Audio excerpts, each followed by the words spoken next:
I'm here to talk about, as Clay said, this new governing party paradigm, as I call it. The Chinese term is 执政党, and the idea is that CCP's main job is to govern the people and achieve national rejuvenation.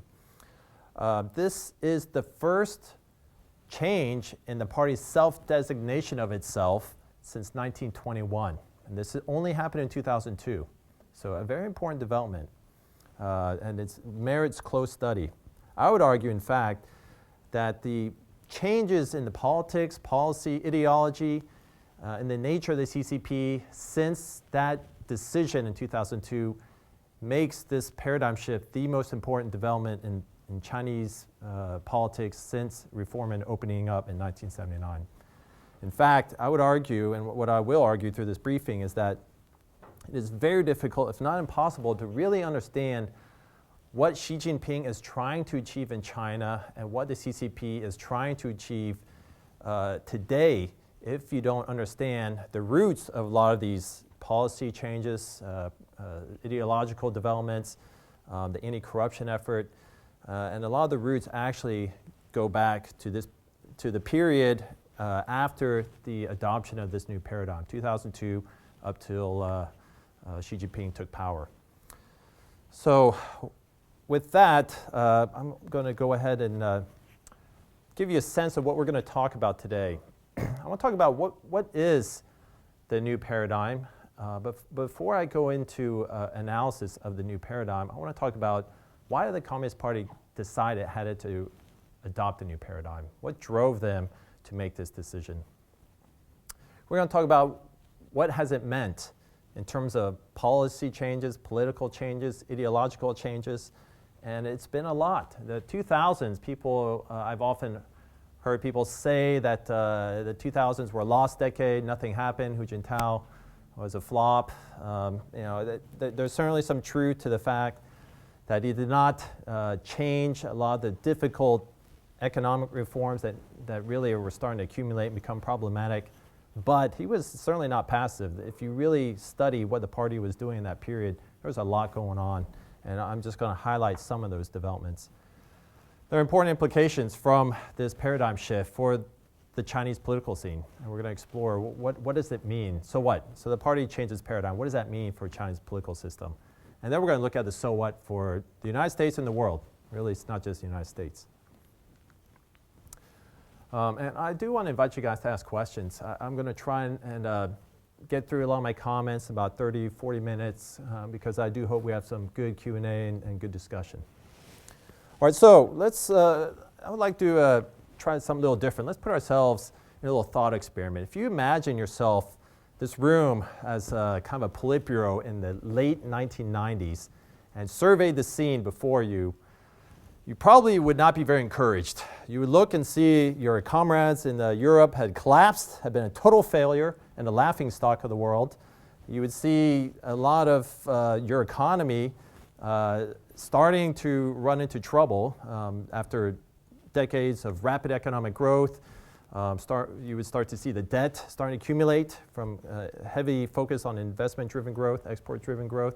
You would see and you'd realize that the economists who your experts would tell you, hey, the only way to fix this is going to be some very traumatic changes that are going to be very difficult and very costly politically.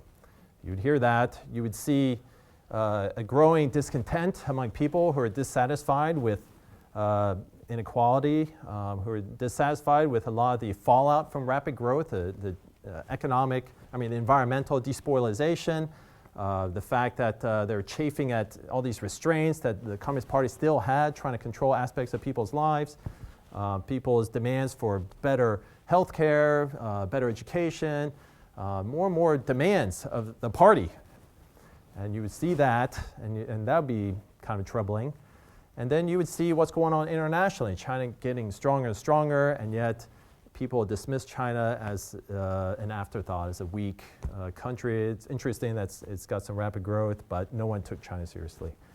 And the biggest problem you would have with all this is you would realize in order for any of this to change, what you have to work with is a party trained to attack landed elites and mobilized the people for a political struggle and pursue Maoist ideals. And they're totally lacking in knowledge and understanding, almost totally lacking in knowledge and understanding of the complexities of the policy challenges ahead of China. And so as a Politburo, I'd be, at that time, very discouraging. You probably see this scene and think, wow, how are we going to get through this, or will we? And in fact, a lot of people in the late 1990s predicted the CCP will fail. You had conferences where top sinologists got together and talked about how much longer the CCP would stay in power. You had a book that became very famous called The Coming Collapse of China, which predicted that things were going to implode pretty soon. And so this is kind of the picture of the sorts of drivers that were pushing the party to rethink deeply what it needed to do in order to get ahead of all these changes and all these challenges and survive and adapt. And the story of the governing party paradigm is really the story of how the CCP adapted in the face of all these challenges to improve its effectiveness in leading China. That's really what the story here is really about. And for the CCP, the answer to this conundrum started with the party. The CCP had to rethink everything, not just develop a couple new policies and give it to these incompetent officials to try and execute, because you knew that was not going to work. It had to rethink its ideology and think hard about, okay, how much of this is really helpful? How much of this is not really helpful anymore?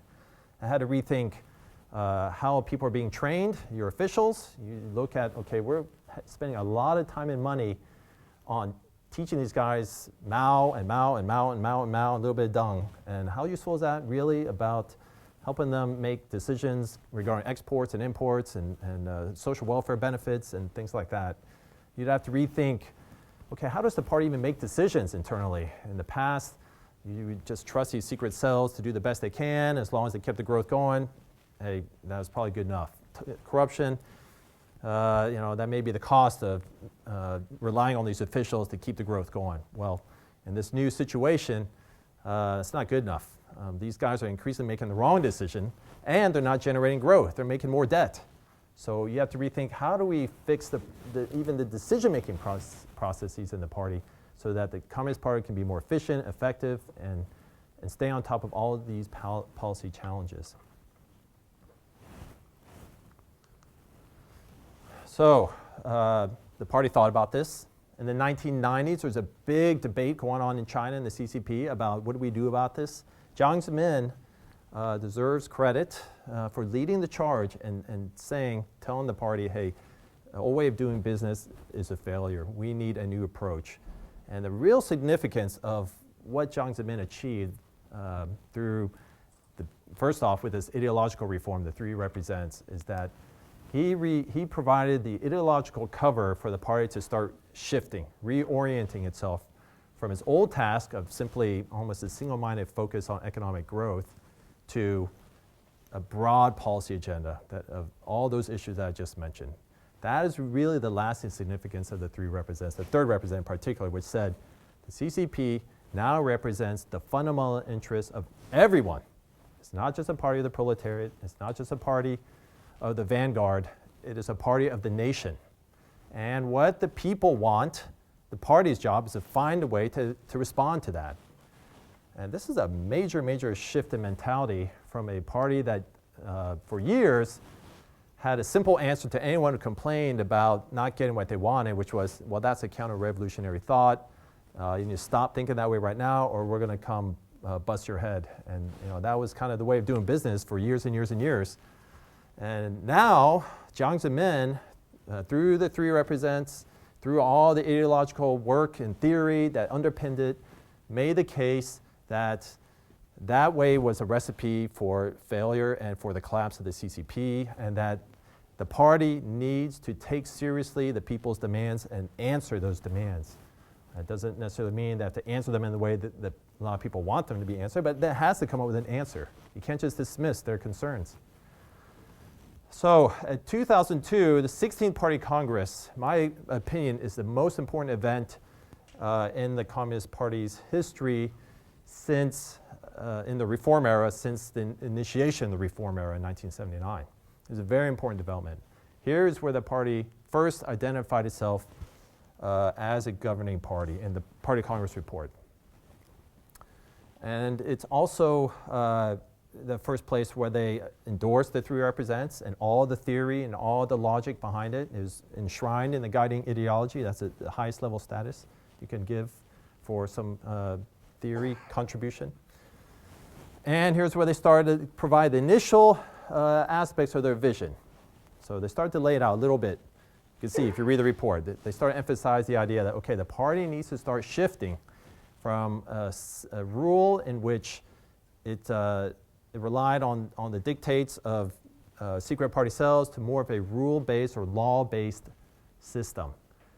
So that was part of what this next bullet talks about, more of a scientific approach to management. And what the Communist Party likes to talk a lot about is how scientific they are, and there's a reason for that. They feel science is a very credible way of doing business, of finding facts, of enhancing your credibility. If you can claim that everything you're doing is scientifically grounded and it has a Marxist ring to it, because Marxism is always claimed to be a science, right? The science of history is kind of what Marxism is always claimed to be. So that you see a lot of this emphasis on a scientific approach to managing, a scientific approach to leadership. And what that really what does that really mean? That means the parties realize that it needs to start standardizing and institutionalizing, clarifying, and making its decision-making process, recruitment, training, all this needs to be made more standardized, more efficient, needs to incorporate modern education and modern knowledge to a much higher degree than was possible under Deng and Mao, and increase the flexibility and ability of the CCP as an institution, adaptability to incorporate knowledge from all over the world in order to improve its effectiveness. Another very important part of this paradigm is this shift in the policy focus. The focus was no longer simply economic growth, rapid growth. That was kind of a Deng thing, good for its time. It certainly was a massive improvement over what came before. And it generated growth and certainly raised people's levels of standards of living. But development has started to become problematic. The uneven growth, the fact that the old model was exhausting itself. There's only so much shoes and toys that China could export to the world because the world just couldn't absorb it all. And so there's problems of this model of growth was not working. It was also generating a lot of bad negative effects, inequality, social unrest. People were frustrated with low wages. You had environmental problems mounting, and you had corruption getting out of hand. And so they realized, okay, we need a different policy agenda. We need a policy agenda that tries to have balanced growth. We've got to find a way to raise people's incomes. We need to find a way to make the domestic economy start to drive growth instead of just relying on the export sector and the debt-laden, investment-driven growth. So that was a big shift. And then there's also this important idea of rejuvenation. So the Chinese Communist Party realized that it's not just enough to keep the people content and growth going and try to answer the social policy needs, but the very nature of China's development required it to get deeper and deeper integrated with the international order. And so the CCP had to think harder about what does that mean for China's approach to the world? And what does it mean for, how does China envision itself as a country, as a nation, in a world in which it's playing a bigger and bigger part?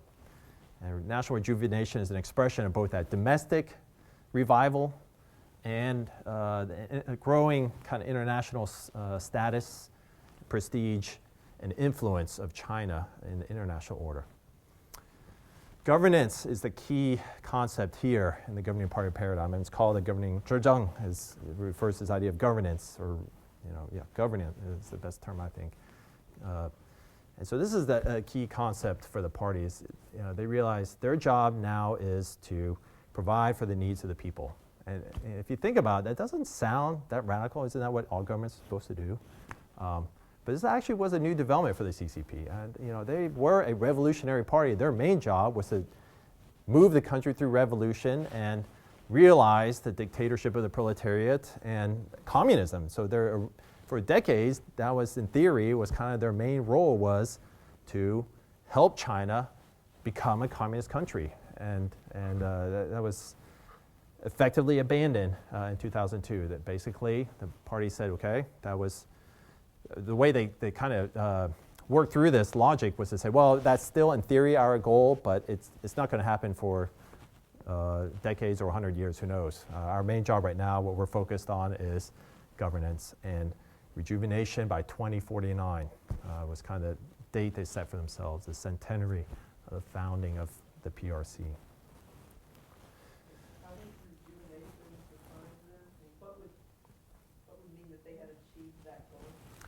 So national rejuvenation, the rejuvenation of the Chinese people, is an ideal kind of end state they've set for themselves, in which the country as a whole has reached a level of prosperity per capita at a level roughly equivalent to a medium wealthy country. China, they have not set the ambition to become as rich as America.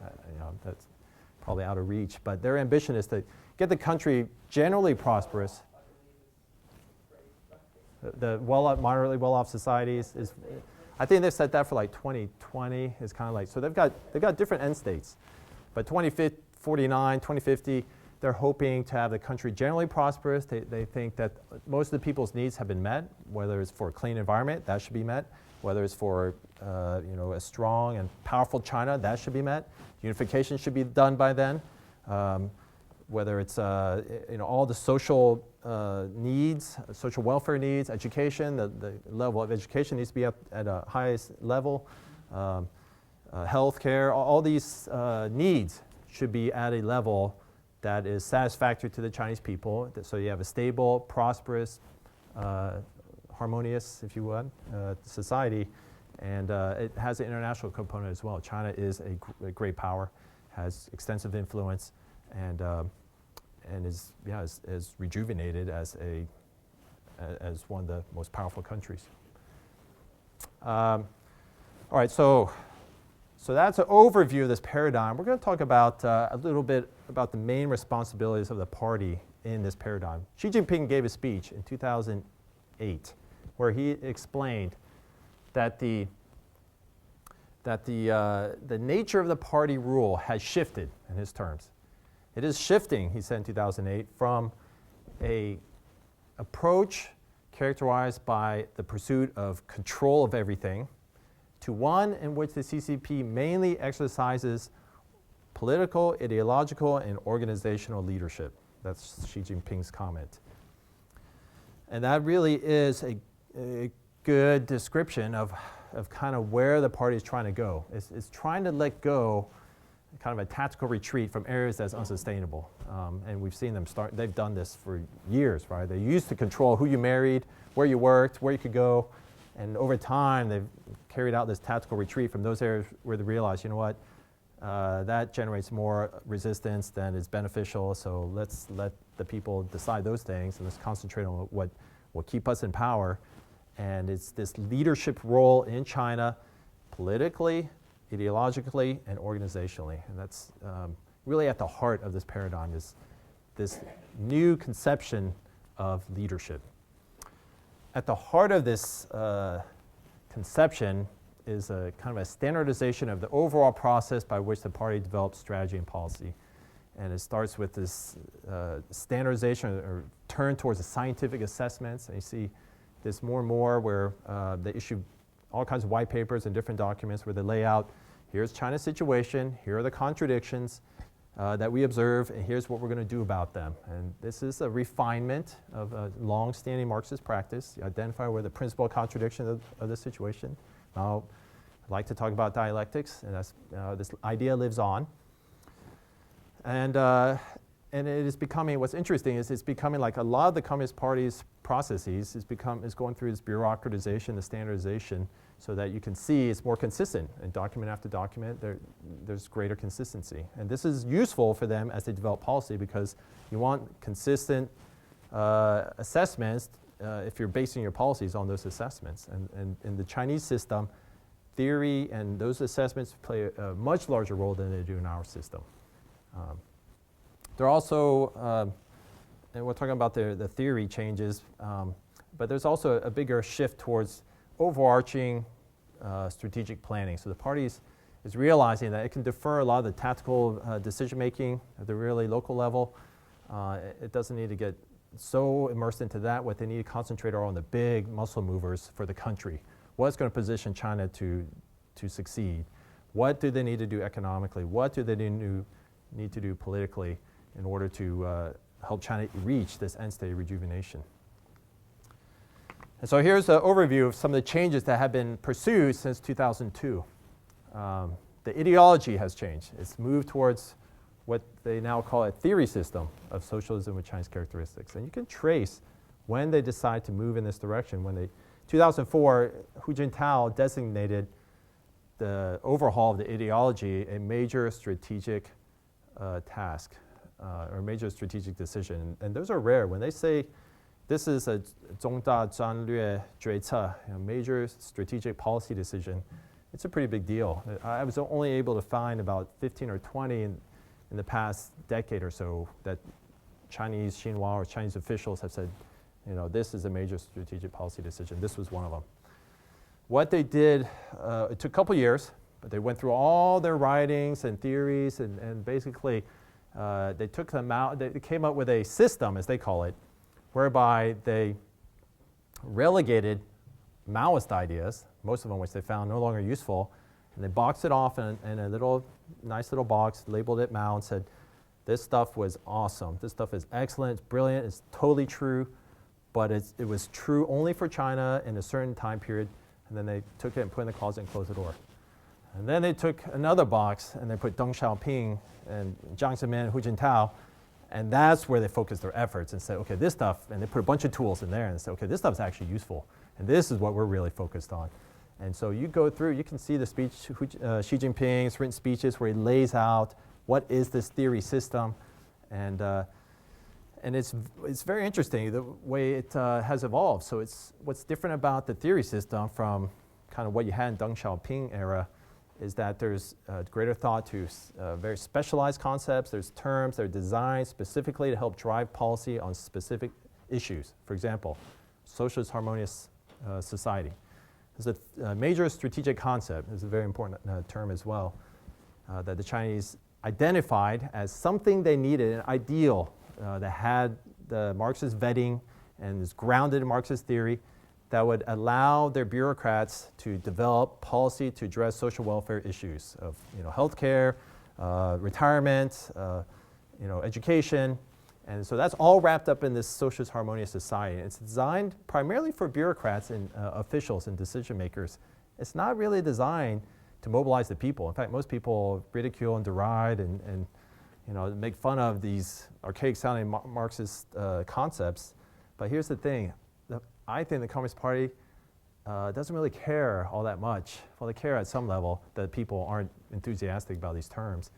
What they really care about is their officials get it, understand what to do with these concepts, and are developing the policies to implement it. And that's really where a lot of the CCP's energy is focused today, is on the bureaucratic elite, on the governance, on the government, and it's less about mobilizing the people to attack certain individuals, as was the case in the Mao era. So the systematization of the theory, how they're standardizing, how they're delineating what concept goes with what, the hierarchy, and it's becoming much more elaborate, systematic, standardized, and one outcome of this is increasingly, it's so complex that you literally need a master's degree to understand it. Look at Xi Jinping, it's Exhibit A, right? Who would have thought that the leader of China, to understand their own ideology, would require a master's degree in their own ideology in order to be able to understand and explain it?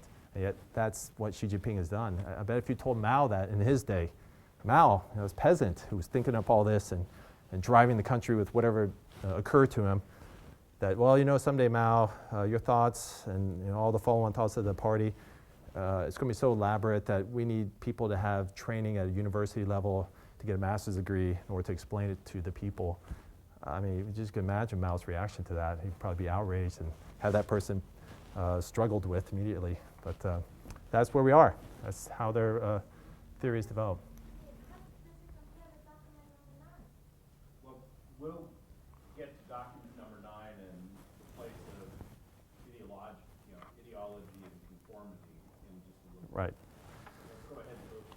Yeah, so again, so we're talking about what the party is trying to do internally to improve their effectiveness.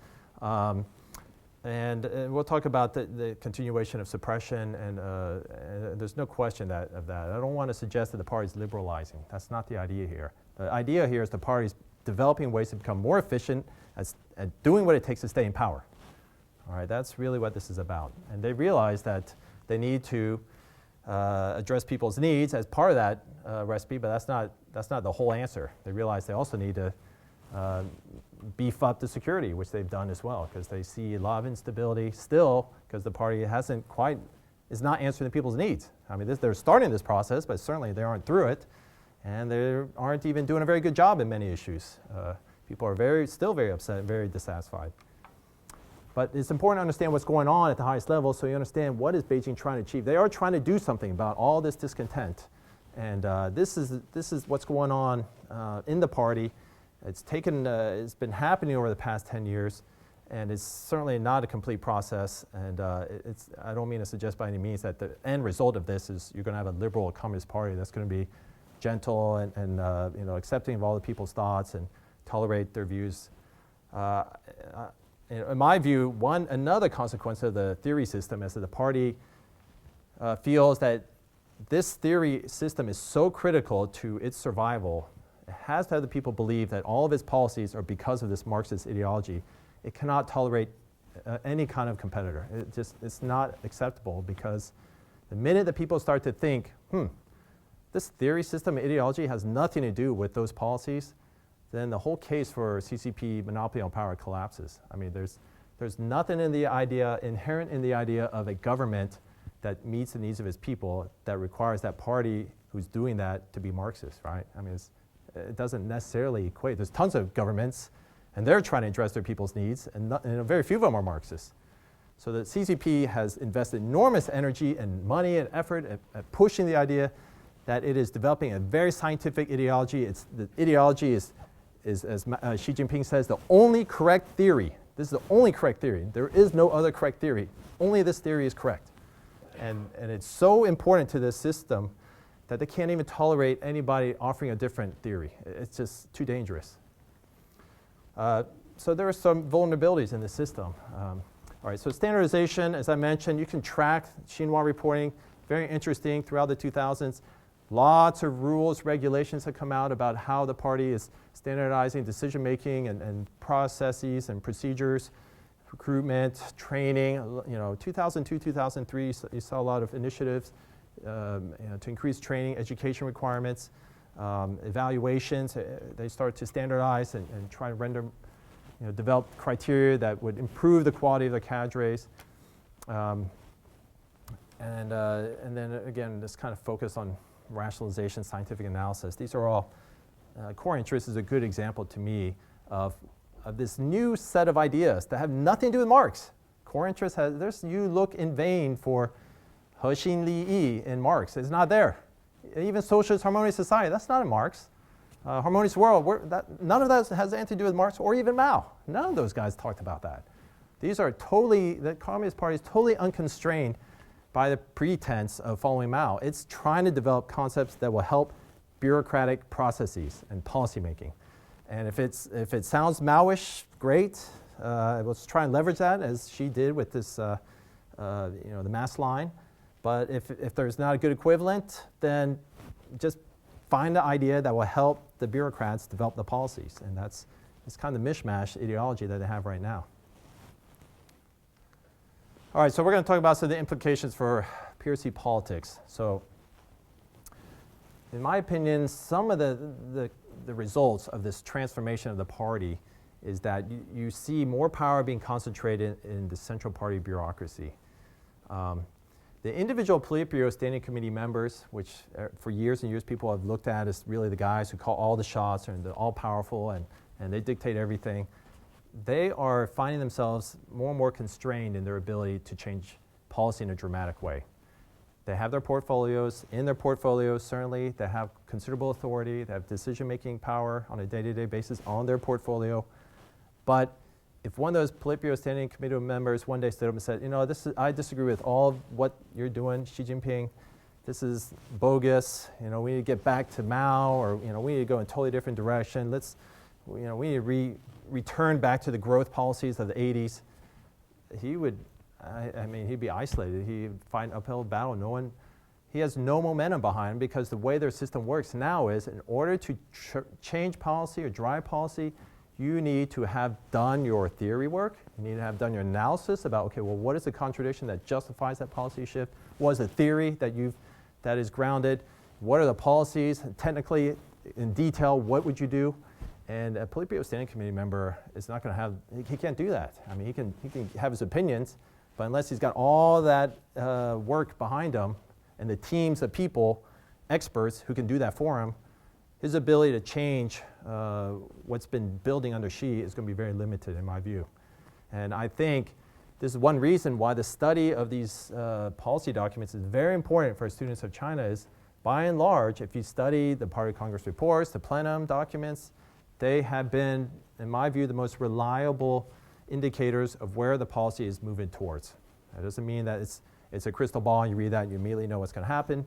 But I haven't found a better source of documents or insights that will tell you in a general way where is the policy going on specific issues. Foreign policy, diplomacy, military, economics, politics, ideology. Chinese Central Party bureaucracy, they do enormous amount of writing to talk to each other, build consensus, and a lot of that documentation is out there available for people to observe. If you read Chinese, you're in luck. If you don't, well, you need to find translations.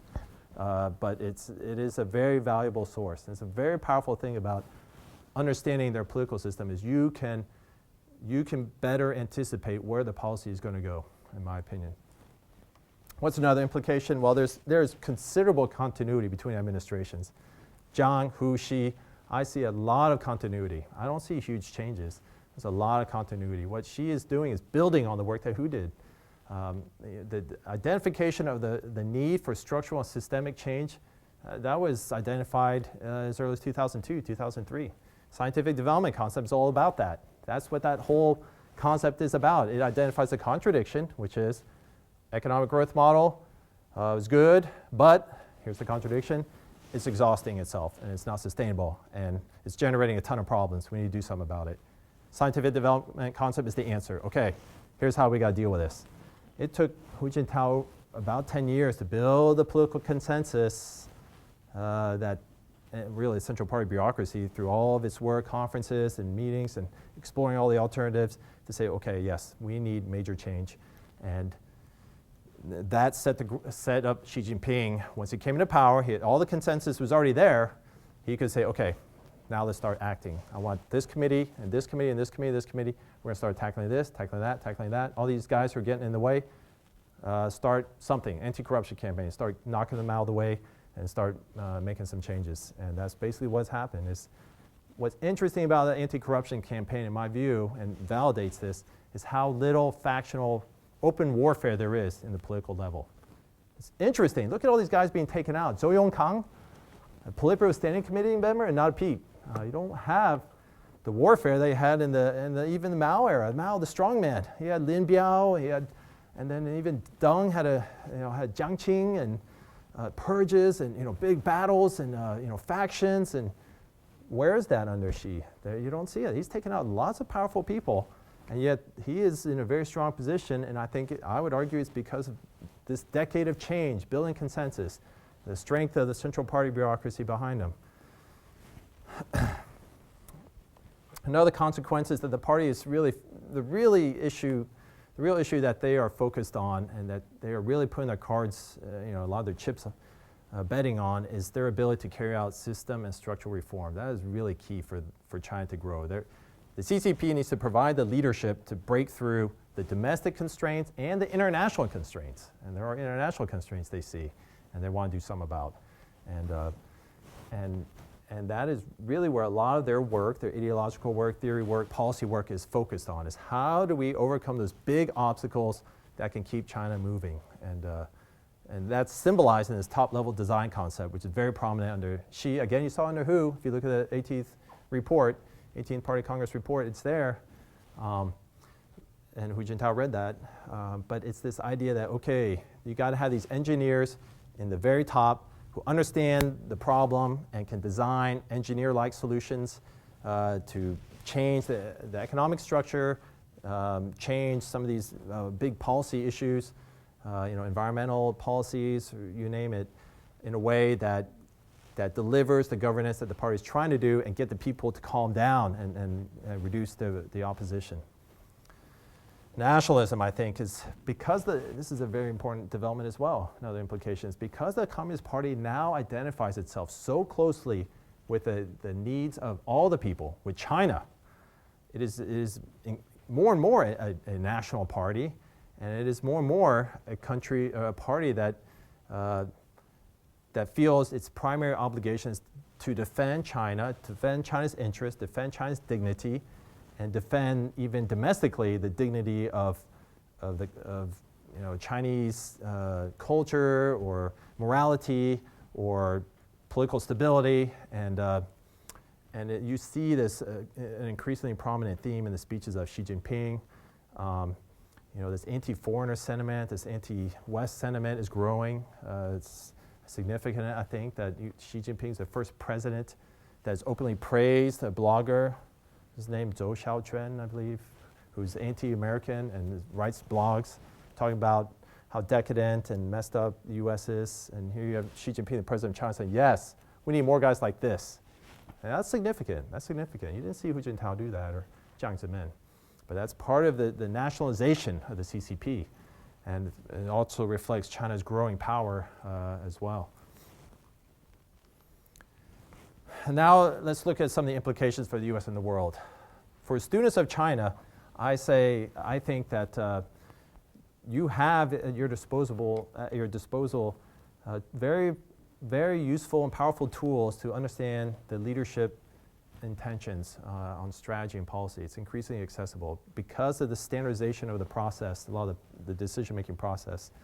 If you understand how the process works, the importance of the assessment, the importance of the theory concept, and the whole array of meetings, the central work conferences, the national meetings, all the planning documents that come out, and how these all lash up, you can have a pretty good picture of the leadership's intentions and where they're going, where they want to go. Why do you think so much of that is public now, when it wouldn't have been perhaps in the past?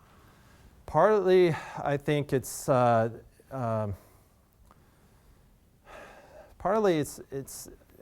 here's the issue you have in the Chinese system is you have to constantly train your lower level people in what the leadership wants. You have to constantly reinforce this is what the leadership is trying to do. You need to understand what we're trying to do. You need to get in line.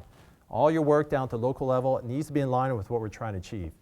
And so they have to reiterate that over and over and over again. That propaganda articles from Xinhua that explain over and over again. Renmin Erbao, it's got commentators over and over again. It's repetitive, but it has to be because they have to understand what the leadership wants them to do. The leadership is saying, for example, all right, all you guys at local level, you've gotten away with corruption before. It's not accepted anymore. You need to stop. And we're serious, or your head is going to roll because, your usefulness is outliving itself. You used to deliver growth, but now you're just giving us more debt. So we don't need you as much as we used to. Well, all right, they're not going to put that in Renmin Erbao, but they are going to say, hey, we're serious about corruption, and here's where Xi Jinping is going on this. He's going to put an end to it. And you need to understand that and change your behavior now, or you're going to be next on the chopping block. And they got to put that through Renmin Erbao, put it out through CCTV, they got to put it through Xinhua. They got to put those planning documents out to let them know, here's how serious we are. Look at the plenum. The plenum, Central Committee, has said this is a priority and action needs to be taken. And then here's a government document that says, the NPC work report. Okay, here's what's going to happen. They're going to start doing things.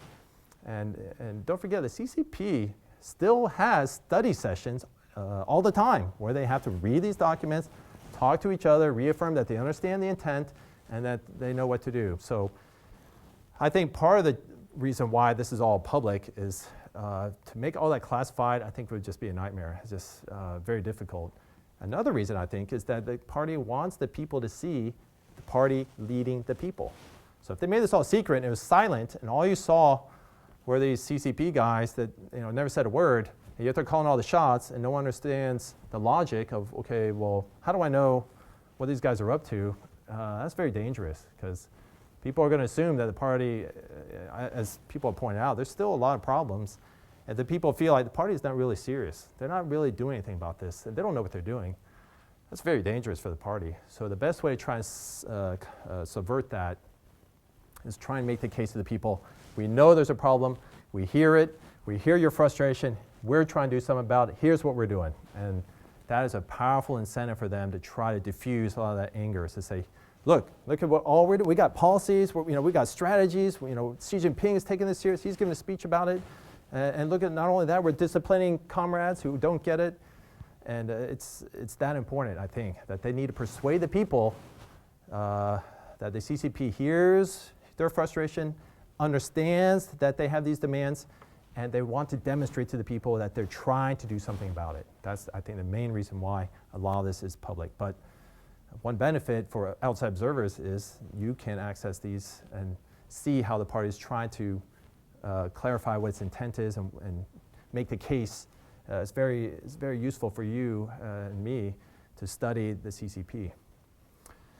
I think another consequence is that these reforms have strengthened the party, and I think the CCP is stronger than I've seen a lot of commentators comment about. I've seen a lot of articles that are kind of reboot of 2000, which says CCP is doomed, coming collapse of China 2.0, and CCP is finished, and Xi Jinping is desperate. He's just lashing out at this point. He just wants to look like he's doing something because he's intellectually exhausted. I don't see that. I think the CCP, again, if you look at the fact that Xi Jinping can take out all these powerful people, and there's no rebellion in the CCP against Xi Jinping. He's got a pretty firm grip on things, and the party is more competent. It has improved its performance.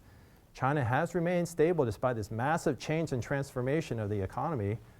And it's too early, I think, to assume that this is all going to unravel. I don't see the evidence yet. It could, but for now, I see the party having made sufficient reforms to be resilient and competent enough to stay on top of a lot of the policy challenges. The hardest challenges are still ahead, of course. This transformation of the economy is historically one of the most difficult things that any country can do, and is historically proven very traumatic politically. And Xi Jinping's just barely scratched the surface. He's got a long way to go. The governance agenda. Okay, if you think about the CCP's shift towards governance, there is some points of convergence with the world and with the U.S. The party now says, for example, that clean air is an issue for the party. This may not have been the case in the 80s. Again, there was problems of pollution back then, and the party crushed anybody who complained about pollution. They said, hey, that's counter-revolutionary. You're trying to oppose the party. We're trying to keep the economy growing. Knock it off, or you're going to jail or executed or whatever. That was a pretty brutal way of dealing with people who complained about impacts of their life.